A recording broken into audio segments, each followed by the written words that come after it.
ভোর ৫টায় উঠে চলে গেলাম সূর্যোদয় দেখার জন্য। Hi everyone, welcome to our new blog. তো আজকে কিন্তু সবাই অবশ্যই পুরো ভিডিওটা দেখবেন, কারণ আজকের ভিডিওটা অনেক সুন্দর।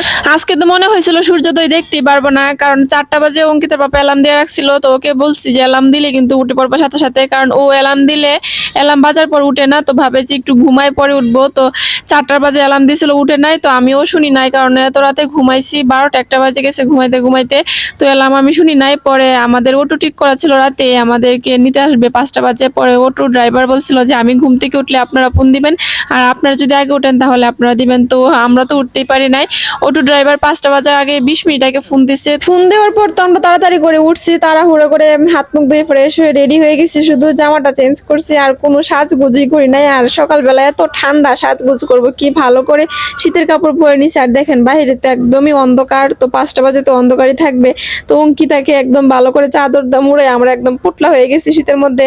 তো আমরা চলে আসছি এখন। তো বিচের একটু আগে নামতে হয় আর কি, 5 মিনিটের মতো হেঁটে যেতে হয়। তো আমাদের আসতে একদম 1 ঘন্টা লাগছে। আর এদিকে রাস্তা এত বাজে কি বলবো, একদম সারা রাস্তা আসতে আসতে অবস্থা খারাপ। রাস্তা খারাপের জন্য কিন্তু আমাদেরকে আর আগে নামতে হয়েছে। আর দেখেন এই ব্রিজটার কি অবস্থা, মানে পুরো ভাঙা। যদি পাটা মানে একটু অন্যদিকে চলে যায় একদম ভিতরে ঢুকে যাবে, আর পায়ে তো ব্যথা পাওয়াই যাবে। তো আমরা খুব সাবধানে এই ব্রিজটা পার হইতেছি। আর সামনে একদম অন্ধকার, কিছুই দেখা যেতেছে না। তো এদিকে কিন্তু একদমই গ্রামের মতো, এখন অন্ধকার দেখা যেতেছে না, কিন্তু যাওয়ার সময় তো পুরোই বোঝা গেছে। তো যাওয়ার সময় আপনাদেরকে দেখাবো।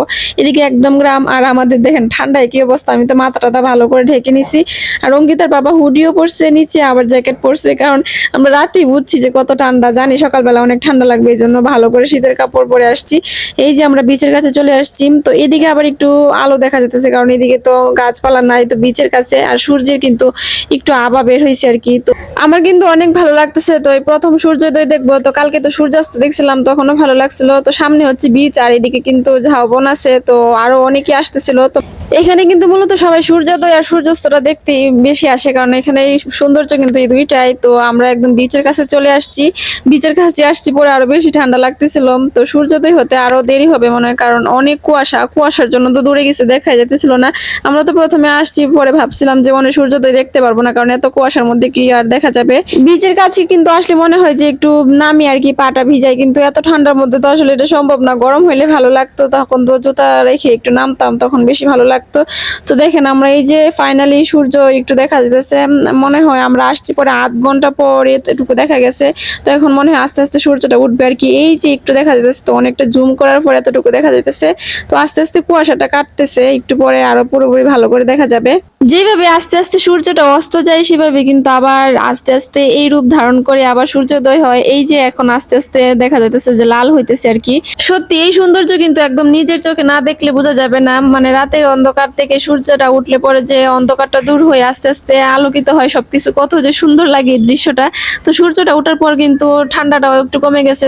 আমরা তো ভাবছিলাম এত ঠান্ডার মধ্যে কষ্ট করে যে আসছি, মনে কোনো ফলই পাবো না, কারণ যে কুয়াশা ছিল, কুয়াশার নিচে মনে সূর্য লুকিয়ে থাকবে। তো না, ফাইনালি আমরা সূর্যোদয় দেখতে পারলাম, সূর্য মামাকে আমরা দেখতে পারলাম, আমাদেরকে দেখা দিচ্ছে সূর্য মামা। তো আমরা একটু অনেকক্ষণ দাঁড়ায় রইলাম সূর্য ওঠার পর। তো ভাবছিলাম যে আরো কিছুক্ষণ থাকি, তো এখানে যদি বেশিক্ষণ সময় কাটাই ফেলি তো অন্য জায়গায় কখন যাবো, এই জন্য একটু সময় থাকি। আমরা এখন চলে যাইতেছি। তো এখন কিন্তু সবাই বেশি চলে যেতেছে আর কি। তো পরের ভিডিওতে দেখাবো এখান থেকে গিয়ে সারাদিন কোথায় কোথায় ঘুরলাম। তো ভিডিওটি ভালো লাগলে অবশ্যই লাইক করবেন। সবাই ভালো থাকবেন, টাটা।